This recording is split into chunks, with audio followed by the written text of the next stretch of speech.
आपने कई बार सोचा होगा कि 90s के करीब अगर 91 92 में हम लोग इन्फोसिस खरीद लेते तो अच्छा होता, या फिर 80s में अगर हम लोग एमआरएफ का शेयर खरीद लेते तो अच्छा होता, या फिर अगर 2000 या 99 के करीब हम लोग अगर पेज इंडस्ट्रीज़ खरीद लेते तो अच्छा होता।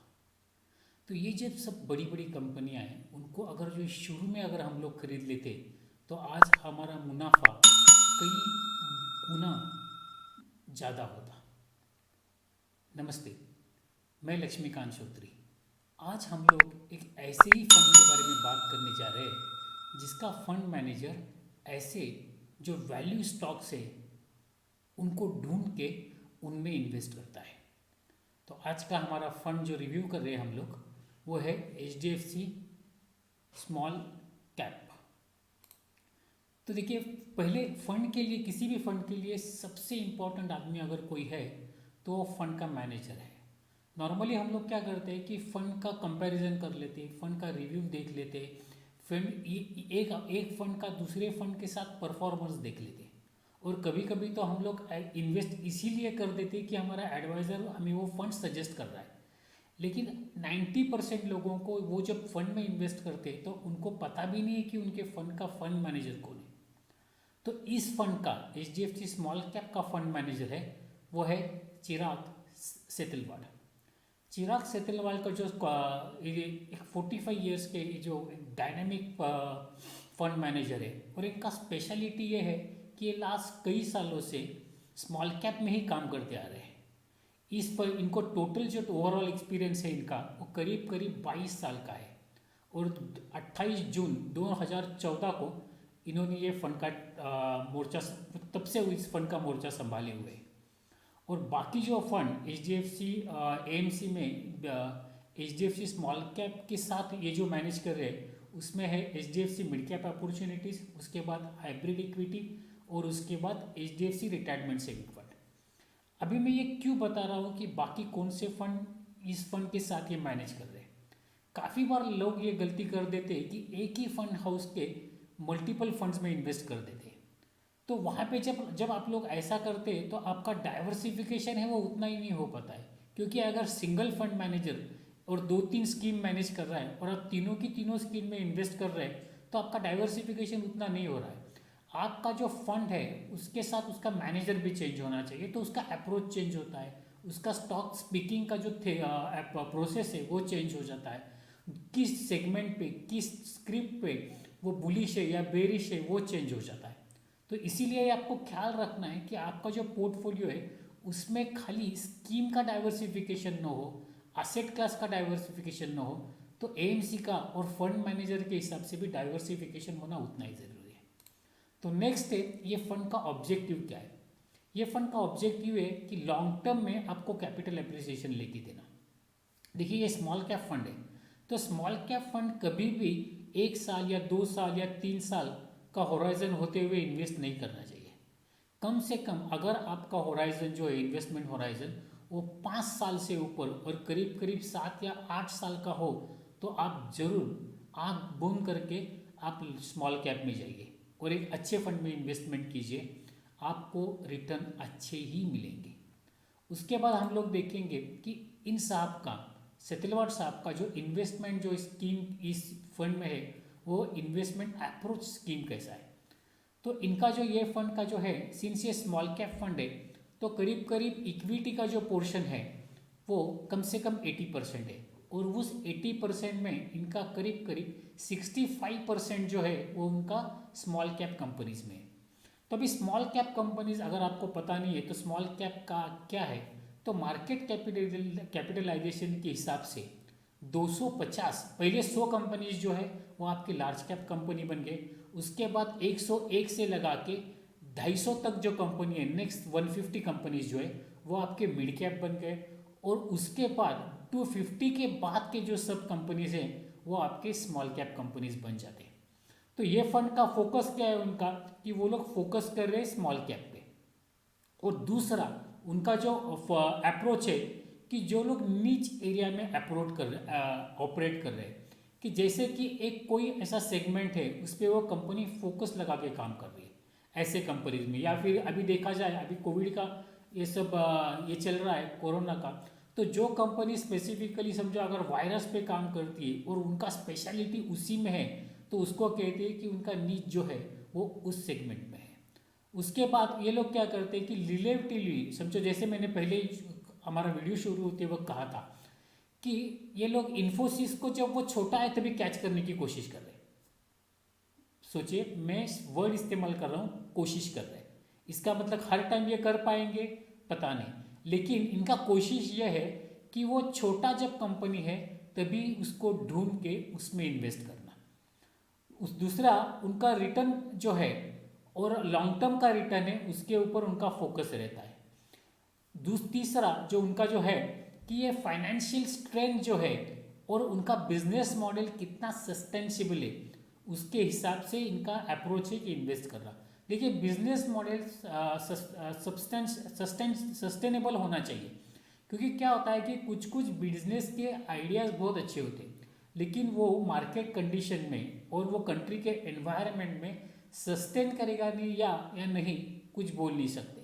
तो बिजनेस मॉडल जो है वो नीच होना चाहिए, उसके बाद उसका एक मोनोपोली बिजनेस होना चाहिए, और तीसरा अगर है तो वो बिजनेस मॉडल सस्टेनेबल होना चाहिए। तीसरा इनका एक अप्रोच जो मुझे बहुत अच्छा लगा कि वो अंडर वैल्यूड कंपनी में इन्वेस्ट करते हैं।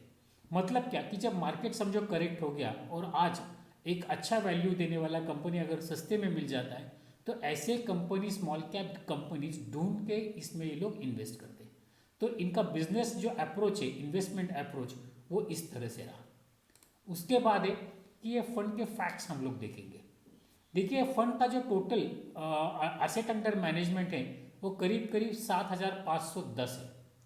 स्मॉल कैप के हिसाब से ये थोड़ा ज़्यादा तो ज़रूरी है, क्योंकि क्या होता है कि स्मॉल कैप में जो कैपिटलाइजेशन है जो कंपनी का वो वैसे छोटा होता है, तो number of shares available in the market में बहुत काफ़ी कम होते हैं। तो इसके लिए वो फंड का वो जो शेयर्स है, वो जो स्क्रिप्ट है, वो कंपनी के शेयर का मार्केट में ट्रेड होना उतना आसान नहीं होता जितना कि जिसका मार्केट कैपिटलाइजेशन ज़्यादा है वो कंपनी का हो सके।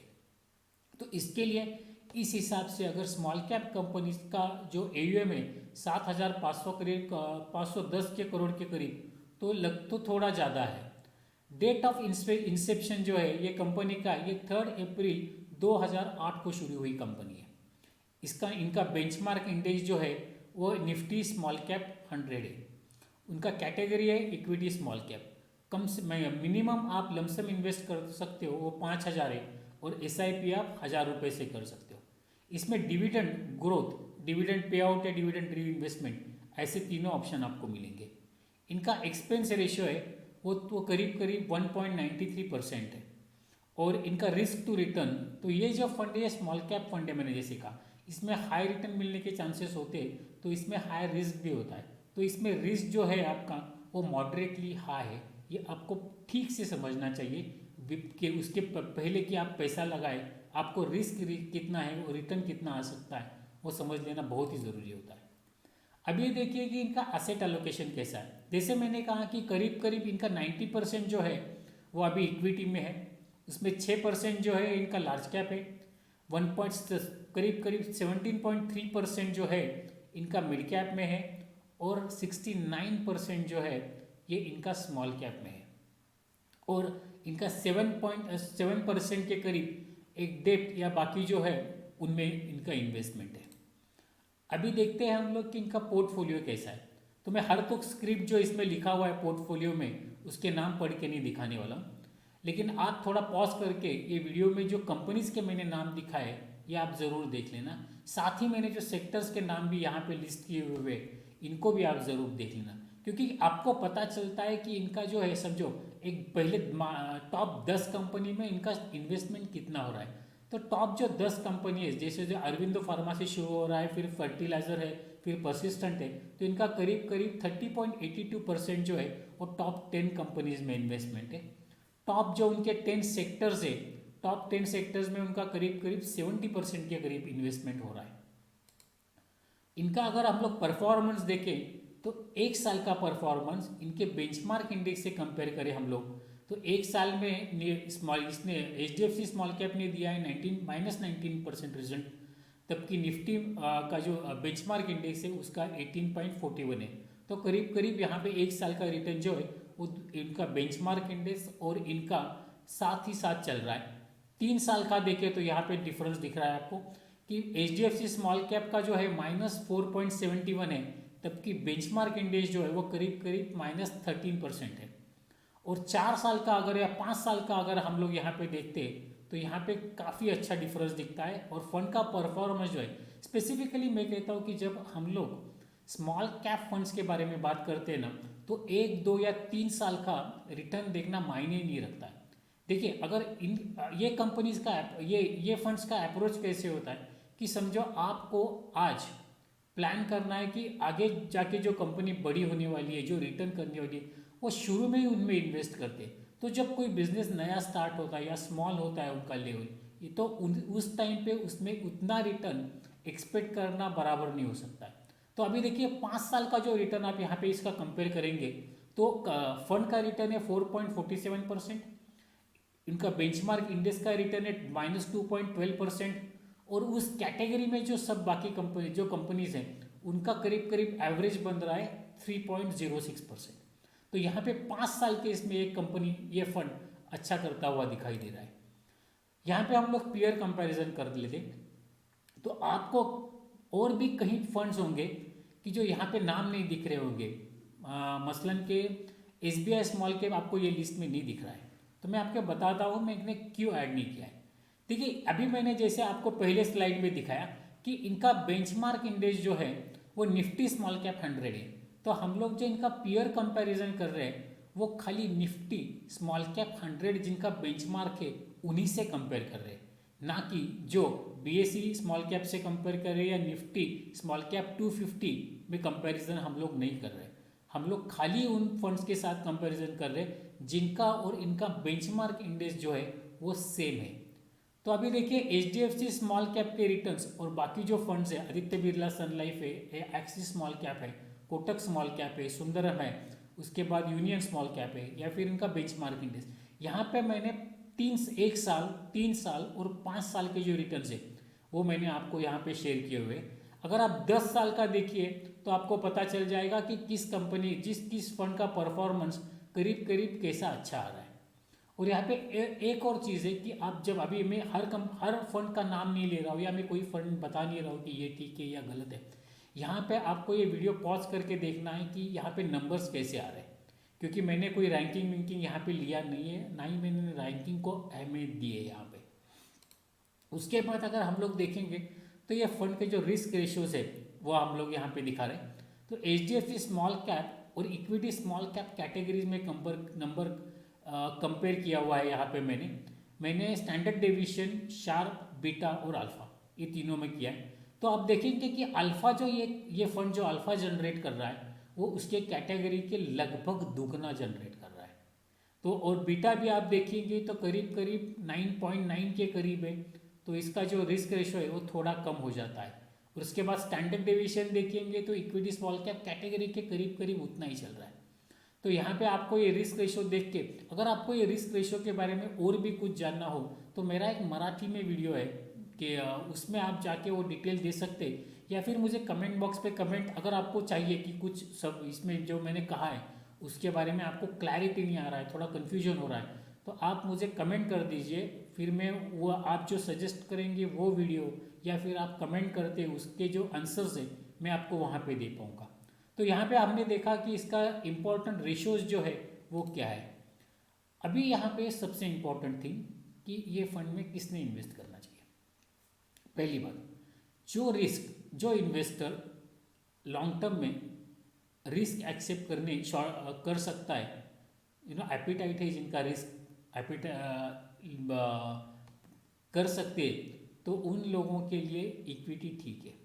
उसमें भी अगर देखिए शॉर्ट टर्म में, अगर जैसे हमने रिटर्न्स देखे पिछले कई स्लाइड्स में, तो शॉर्ट टर्म में ये फंड्स काफ़ी वोलाटाइल रह सकता है। तो जो लोग शॉर्ट टर्म में वोलाटाइल नहीं चाहते ये लोग ये फंड से दूर रहे। हाँ, जिन लोगों को इन शॉर्ट टर्म का वोलाटाइल से डिफरेंस नहीं गिर रहा है तो वो लोग इस फंड में इन्वेस्ट कर सकते हैं।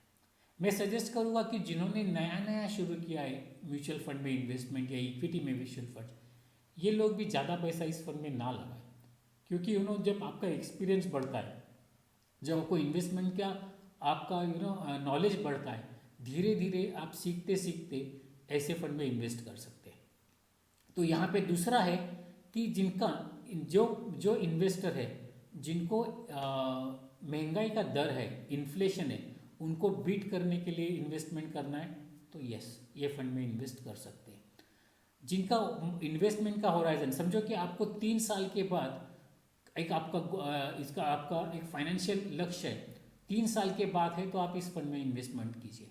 लेकिन अगर समझो आपका लड़का अभी एक 10 साल का है और उसको हायर एजुकेशन के लिए आप पैसा सेव कर रहे हैं, या उसके हायर एजुकेशन आपका जो आर्थिक लक्ष्य है, तो इस कंडीशन में आप ये फंड में इन्वेस्टमेंट जो है वो कर सकते हैं। लेकिन मैं फिर कहूँगा कि आपकी बाकी जो फाइनेंशियल कंडीशन है उसके लिए आप अपने एडवाइज़र से भी एक बार बात कर लीजिए, या फिर आप मुझे कमेंट कर दीजिए, मैं आपके सवालों के जवाब दे दूँगा। उसके बाद जो इन्वेस्टर अंडरस्टैंड करते हैं इक्विटी में इन्वेस्टमेंट, उन लोगों को यहाँ पे करना चाहिए, क्योंकि फिर यहाँ पे रिस्क है, रिटर्न ऊपर नीचे हो सकते हैं। तो जिनको एपिटाइट है रिस्क का, जो अंडरस्टैंड करते हैं, उन लोगों के ये फंड ठीक रहेगा। तो अभी हमने देखा कि आज ये स्मॉल कैप फंड जो है HDFC स्मॉल कैप फंड, इसके बारे में मैंने आपको पूरे डिटेल दिए। अगर आप मेरे जो वीडियो है वो पसंद करते हैं, तो ये वीडियो अगर आपको अच्छा लगता है तो फिर इसको यहाँ पे लाइक करना ज़रूर लाइक कीजिए। और अगर आप पहली बार इस चैनल पे आए हैं और आपको ये ऐसे और वीडियो देखने की आप इच्छा रखते हैं, तो आप सब्सक्राइब कीजिए। और सब्सक्राइब करने के बाद आप बेल आइकॉन दबाना मत भूलिएगा, क्योंकि बेल आइकॉन से क्या होता है कि जब भी मैं कोई नया वीडियो अपलोड करता हूँ तो आपको एक अलर्ट मिल जाता है, तो आपको पता चल जाता है। नहीं तो ऐसे नहीं होने वाला है कि मैं हर किसी को ईमेल करके बोलूँ कि मैंने नया वीडियो अपलोड किया है। तो आप तीनों चीज़ें अगर करेंगे तो आप इस चैनल के साथ साथ आपकी जो है वो अलर्ट रहते रहेंगे, आपको नॉलेज बढ़ता रहेगा, और आपकी जो क्वेश्चंस है वो आपको धीरे आंसर भी मिलते रहेंगे।